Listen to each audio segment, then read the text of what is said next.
প্রথম নিয়ে digital marketing fundamentals নিয়ে, মানে ডিজিটাল মার্কেটিং এর ক্লাস। ডিজিটাল মার্কেটিং কি জিনিস? আমাদের কোর্সের টাইটেল হচ্ছে এসইও এন্ড ডিজিটাল মার্কেটিং। তো ডিজিটাল মার্কেটিং এর একটা মেজর পার্ট হচ্ছে এসইও। আমরা যেমন সায়েন্সের মাদার কে বলি, সায়েন্সের মাদার কাকে বলা হয়? Mother of science. ওই সাবজেক্টের কথা বলছি, টপিকসের কথা বলছি। ফিজিক্স কে বলা হয় মাদার অফ সায়েন্স। কি আপনারা তো সবাই তো এসএসসি পাস পার করে আসছে না? বলতে পারেন না কেউ? শোনেন নাই কখনো? তাহলে তো জীবনে বহুত কিছু বাকি আপনাদের। ম্যাথমেটিক্স কে বলা হয় মাদার অফ সায়েন্স। পড়াশোনা আমাদের এত অধঃপতন গেছে, আল্লাহ মাফ করুক। ম্যাথমেটিক্স হচ্ছে মাদার অফ সায়েন্স, মানে বিজ্ঞানের জননী। গণিত, গণিত হচ্ছে বিজ্ঞানের জননী। ইংরেজি হচ্ছে মাদার অফ সায়েন্স। তো গণিত যেমন মাদার অফ সায়েন্স, এরকম ডিজিটাল মার্কেটিং এর মাদার অফ ডিজিটাল মার্কেটিং হচ্ছে এসইও, সার্চ ইঞ্জিন অপটিমাইজেশন। সোজা বাংলা ডিজিটাল মার্কেটিং কি বলছি? ডিজিটাল মার্কেটিং হচ্ছে ডিজিটাল প্ল্যাটফর্মে মার্কেটিং। আগে ডিজিটাল প্ল্যাটফর্ম ছিল না, ডিজিটাল মার্কেটিংও ছিল না। ডিজিটাল প্ল্যাটফর্ম আসছে, ডিজিটাল মার্কেটিংও আসছে। ডিজিটাল প্ল্যাটফর্ম গুলো কি কি? এই মনে করেন Google search engine, YouTube video sharing site বা second largest search engine, Facebook, Twitter, Instagram, LinkedIn, Pinterest, কোরা, রেডিট, এগুলো হচ্ছে ডিজিটাল প্ল্যাটফর্ম। তো আগে মার্কেটিং হতো ফিজিক্যালি, মানে ধরেন পোস্টার ছাপানো হতো, টকিস দেখানো হতো, এলাকায় গিয়ে ফিজিক্যালি মানে hand to hand, mouth to mouth campaign করা হতো, বা সবার সেমিনার করা হতো, মাইকিং করা হতো। এগুলা কিন্তু এখনো আছে। মাইকিং এর আগেও ধরেন যে মাইকিং তো মাইক আবিষ্কারের আগে তো মাইকিং ছিল না, তাই না? মাইক আবিষ্কারের আগে মাইক ছিল না, মানে ফিজিক্যালি মার্কেটিং করতো। মাইক আবিষ্কার হলো, তখন মাইকিং করলো। পরে কি হলো? বেতার আবিষ্কার হলো। আমরা পত্র পত্রিকা শুরু হলো। পত্র পত্রিকা মানে বিজ্ঞাপন দিত, তাই তো না?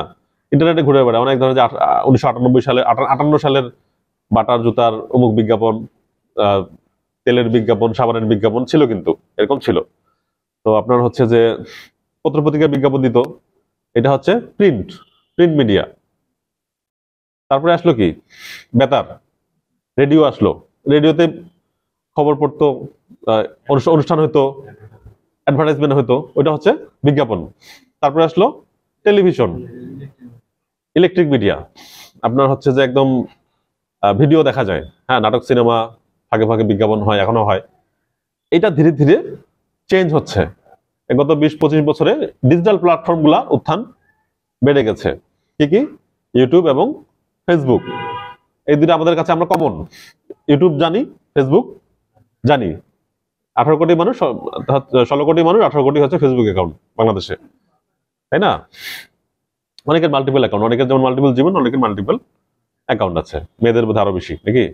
একজন 8-10 করে অ্যাকাউন্ট চালায়। এনিওয়ে, ফান করে বললাম আর কি। ছেলেদেরও আছে, ধরেন যে কিছু কিছু ছেলের আছে, মেয়ের অ্যাকাউন্ট আছে, হ্যাঁ। তো এগুলো আছে আর কি। যাই হোক, আমি ইয়ে করে বলতেছি। এখন সেটা আমার চেঞ্জ হয়, এটা 5 বছর আগের কথা বলছি। এখন হচ্ছে বাংলাদেশের 16 কোটি মানুষ, 18 কোটি হচ্ছে ডিজিটাল মার্কেটার বলা হয়ে থাকে আর কি। সবাই ডিজিটাল মার্কেটার, একটা ট্রেন্ড। ডিজিটাল মার্কেটিং একটা ক্রেজ চলতেছে এখন। ফ্রিল্যান্সিং যেমন একটা ক্রেজ। ফ্রিল্যান্সিং অনেক টপিকস এর উপরই ফ্রিল্যান্সিং করা যায়। অনেক গ্রাফিক ডিজাইন করে ফ্রিল্যান্সিং করে, ওয়েব ডিজাইন করে ডিজিটাল মার্কেটিং করে আর্টিকেল রাইটিং করে সফটওয়্যার তৈরি করে, গেম তৈরি করে, অ্যাপস তৈরি করে, আরো বিভিন্ন ধরনের সার্ভিস আছে। আমরা যখন মার্কেট প্লেস করতে যাব, তখন দেখবো যে অনেক ক্যাটাগরির মানুষ কাজ করে। তো আমরা ডিজিটাল মার্কেটিং শিখতে আসছি। তাই ডিজিটাল মার্কেটিংটা হচ্ছে এমন একটা বিষয় যে আপনি অনেক ছোট ছোট কাজ আছে, এগুলো দিয়ে শুরু করতে পারেন। তারপরে ধীরে ধীরে ধাপে ধাপে আপনি একজন এক্সপার্টে পরিণত হবেন। তো আপনি চাইলেই ওয়েব ডিজাইনের মতো বা গ্রাফিক ডিজাইনের মতো বিষয়গুলি আপনি চাইলেই আজকে থেকে কাজ শুরু করতে পারবেন না। ডিজাইনের কিছু বেসিক্স আছে, বেসিক প্রিন্সিপাল আছে। গ্রাফিক ডিজাইন যদি শুরু করতে চান, আপনি 5 বছর লাগে শুধু কালার চিনতেই। প্রত্যেকদিন ডিজাইন করে আপনি 6 মাস, 1 বছর, 2 বছর পর যখন ডিজাইন করবেন, অতীতের ডিজাইন গুলো দেখবেন 2 বছর আগে কিরকম ডিজাইন করতেন, এখন কিরকম ডিজাইন করেন, অনেক পার্থক্য আপনি দেখতে পাবেন। যে কোনো বিষয়ে যখন আপনি চর্চা করবেন, তো শুরুতে মনে হবে যে বিষয়টা খুব কঠিন। ধাপে ধাপে গেলে আমরা নর্মালি একটা ক্লাস আমরা যখন ছেড়ে আসি, ওই ক্লাসের পড়াশোনাগুলো সহজ লাগে। আবার নতুন ক্লাসে যখন ভর্তি হই, শুরুর দিকে কঠিন লাগে, আবার ওই ক্লাসে 1 বছর পর ওই ক্লাসের পড়াশোনাগুলো সহজ লাগে। এবার ধাপে ধাপে ধাপে ধাপে মনে হচ্ছে যে সামনে কঠিন পিছনে সহজ। এখানেও ঠিক সেম। তো ডিজিটাল প্ল্যাটফর্ম গুলাতে আমরা জানলাম, তাই না? সবগুলো মোটামুটি অ্যাকাউন্ট আছে, অ্যাকাউন্ট খুলছি, এগুলো আমাদের অ্যাসাইনমেন্ট ছিল। এখন ডিজিটাল প্ল্যাটফর্মে মার্কেটিং মোটা দাগে 2 ভাবে মার্কেটিং করা যায়, একটা হচ্ছে ফ্রি মার্কেটিং, একটা হচ্ছে পেইড মার্কেটিং। ফ্রি বলতে টাকা দিয়ে ক্যাম্পেইন করা যায়, আর কিছু কিছু ক্যাম্পেইন ফ্রিতেই মানুষ করে দেয়। যেমন কোনো কিছু যদি হয়, কোনো কিছু যদি একটা রিউমার উঠে বা কোনো একটা বিতর্ক তৈরি হয় কোনো বিষয়ের উপরে, তখন কিন্তু এমনি এমনি মানুষের মুখে মুখে চলে আসে। এর আগে কিন্তু আসে না। আমরা রিসেন্ট কয়েকদিন থেকে দেখতে পাচ্ছি যে একটা কমল পানীয় বিজ্ঞাপন নিয়ে বিতর্ক উঠছে, মানে সবাই কোনো ফেসবুকে পোস্ট দিচ্ছে, যে জানে না সেও ভাইরাল হয়ে গেল। হ্যাঁ, এই যে ভাইরাল একটা কথা আছে, ভাইরাল। তো ভাইরাল হতে পারলে মানুষ রাতারাতি সেলিব্রিটি বনে চলে যায়, তখন ওর খোঁজ খবর রাখে। এনিওয়ে, তো এই প্ল্যাটফর্ম গুলাকে মানুষ ব্যবহার করে নেগেটিভলি বা পজিটিভলি বিভিন্ন পণ্যের বিজ্ঞাপন মানুষ এখন করতে যাচ্ছে। তো ট্রেন্ড যেটা বলছি, ডাটা যেটা বলে যে এখনো রাজত্ব আছে আপনার ইলেকট্রিক মিডিয়ার, বলতে আপনার টিভি মিডিয়া যেটা আর কি। টিভি মিডিয়া বিজ্ঞাপন সব থেকে বেশি খরচ করা এখন পর্যন্ত, কিন্তু এটা ডাটাটা ধীরে ধীরে কোভিড এর পর থেকে বিশেষ করে এটা কিন্তু ডাউনওয়ার্ড চলে গেছে। মানে এটা এখন মানুষ গুগলে অ্যাড দেয় বেশি, ইউটিউবে অ্যাড দেয় বেশি, ফেসবুকে অ্যাড দেয় বেশি। এই প্ল্যাটফর্ম গুলোতে অ্যাডের পিছনে খরচটা বেড়ে গেছে। প্রিন্ট মিডিয়াতে, ইলেকট্রিক মিডিয়াতে, প্রিন্ট মিডিয়াতে অনেক কমে গেছে, ইলেকট্রিক মিডিয়াতে অনেক কমে গেছে। এই দিকে গ্রাফটা বাড়ে গেছে 15 সাল থেকে শুরু করে ধরেন আজকের যদি কথা বলি, এবং সর্বোচ্চ ছিল 20-21 কোভিড এর সময়। সবাই ঘরে বসে ছিল লকডাউনের সময়, ইউটিউব ফেসবুক সবাই দেখছে। এই সময় হিউজ হচ্ছে যে ওখানে ইনভেস্ট করা হয়েছে, মানে বিজ্ঞাপনের পিছনে আর কি। এখনো করা হয়, আপনি ইউটিউব ঢুকলে প্রচুর অ্যাড আসে, একটা ভিডিওতে অনেক ধরনের অ্যাড আসে। মানে কিছুদিন এই 1-2 বছর আগেও দেখা গেল যে ইউটিউব মানুষ ফুড পান্ডা কিনে নিছে, ইউটিউবে ঢুকলেই ফুড পান্ডার অ্যাপ চলে আসে। আর কি কি আসে? দারাজের অ্যাপ আসে, রাইট, দারাজ আসে, আরো কত কত আছে। যদি আমরা দেখি ইউটিউবে ঢুকলেই আমরা হচ্ছে প্রচুর অ্যাড আমরা দেখতে পাই। তো এই যে অ্যাড কোনটা বোঝেন? কোনটা অ্যাড? স্পন্সর লেখা থাকবে। কি লেখা থাকবে? স্পন্সর হচ্ছে গুগল অ্যাডস। গুগল অ্যাডস এর মাধ্যমে এটা কিন্তু স্পন্সরড পোস্ট, আর এটা হচ্ছে অর্গানিক পোস্ট।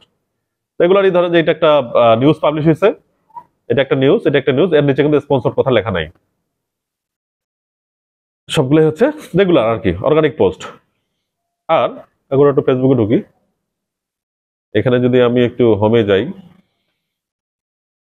এটা রেগুলার পোস্ট।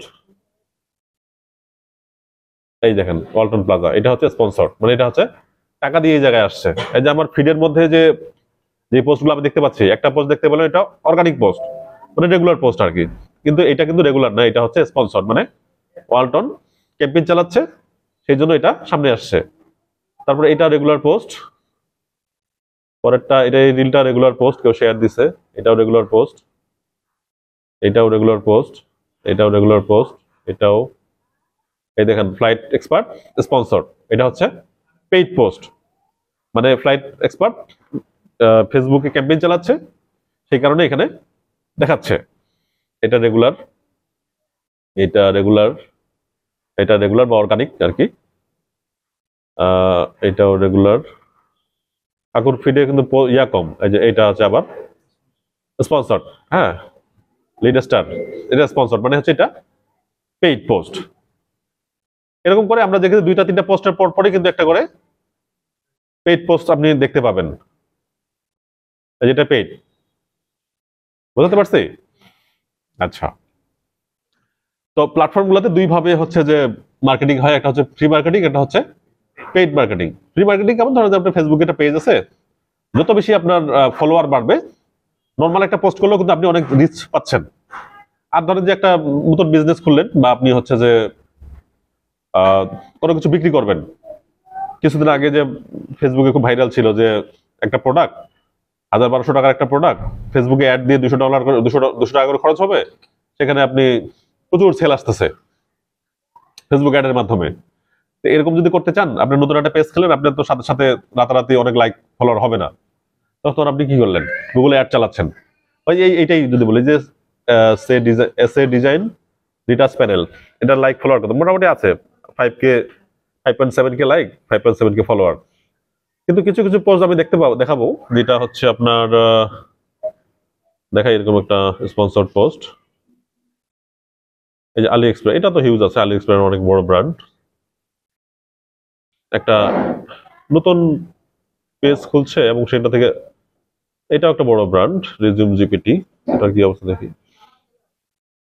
এটার অনেক লাইক ফলোয়ার আছে, যেগুলো কিছু কিছু আপনি দেখবেন যে এই যে 500-700 টাকা দামে যে প্রোডাক্টগুলো সেল করে, এগুলো দেখবেন যে নতুন পেজ 100-200 লাইক, এগুলার কিন্তু নতুন একটা পেজ খুলে বুস্ট করছে ফেসবুকে, পেইড প্রমোশনে যাচ্ছে। তো এরকম আর কি, এটা যে খুব বেশি না তা কিন্তু না, কিন্তু কিছু কিছু পোস্ট আছে দেখবেন হিউজ, যেগুলো একদম ব্র্যান্ড, তাদের অনেক বড় মানে লাইক ফলোয়ার থাকবে। এটা একটু দেখি ককটেল, এটা মোটামুটি এগুলো সবগুলোই ব্র্যান্ড। এটা দেখেন আমার মাত্র 1.3K লাইক, অনেক কম। দেখবেন যে 5-7টা লাইক, 10টা-20টা লাইক বা এরকম আছে, এইগুলো হচ্ছে যে আপনার ফেসবুকে বুস্ট মারছে। আপনার যদি এরকম 1.3 মিলিয়ন লাইক হইতো বা ফলোয়ার হইতো, সেক্ষেত্রে আপনার নর্মালি একটা পোস্ট দিলেও কিন্তু অনেক রিচ হইতো। এটা 15 সাল থেকে ফেসবুক তাদের রিচ কমতে কমতে এখন, আগে 75% রিচ ছিল, একটা পোস্ট দিলে কিন্তু আপনার যদি 100 জন ফ্রেন্ড থাকে 75 জন কাছে যাইতো, কিন্তু এখন এটা কমতে কমতে 1 থেকে 2% চলে আসছে। আবার অডিয়েন্স যদি 10,000 হয় আপনার, মানে 10,000 ফলোয়ার, আর 1% যদি হয় তাহলে কত, 100 জনের কাছে পৌঁছাচ্ছে মাত্র। 100 জন বা হ্যাঁ অলমোস্ট 100 জন, শতকরা 100 জন আর কি, 1000-এ 10 জন, 100-তে 1 জন মাত্র।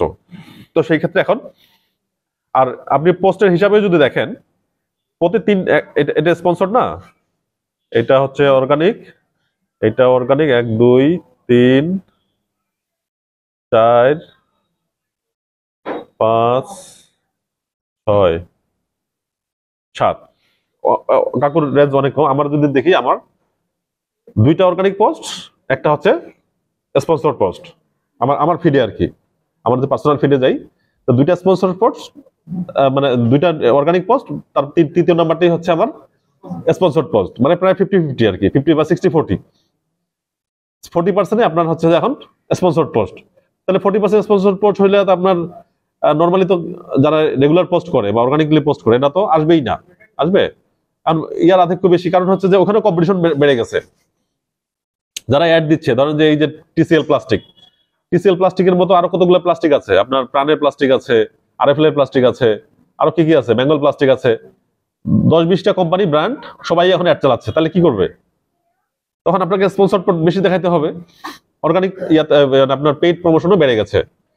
এরকম গুগলের তাই, এই যে ইউটিউবে আমরা দেখতে পাচ্ছি, ইউটিউবে হচ্ছে যে যদি হবে যাই স্পন্সর, বুঝতে পারছি। এবার একটু ধরেন ইয়াতে যাই, গুগলে যাই, সার্চে কি দিয়ে সার্চ দিব, আচ্ছা ক্যানভা দিয়ে সার্চ দিই, ক্যানভা দিয়ে সার্চ দিলাম, সার্চ দিয়ে ক্যানভা দিয়ে কি যে স্পন্সর আছে, অন্য ব্রাউজার থেকে দিই, CANVA, শুধু ক্যানভা লিখলাম। এখানে কিন্তু স্পন্সর লেখা থাকবে, যেগুলো পোস্ট হচ্ছে স্পন্সর, সেটা হচ্ছে পেইড পোস্ট, এখানে অনেক থাকে, এখন নাই। আমি একটা কিওয়ার্ড দিই যে কোকোনাট অয়েল,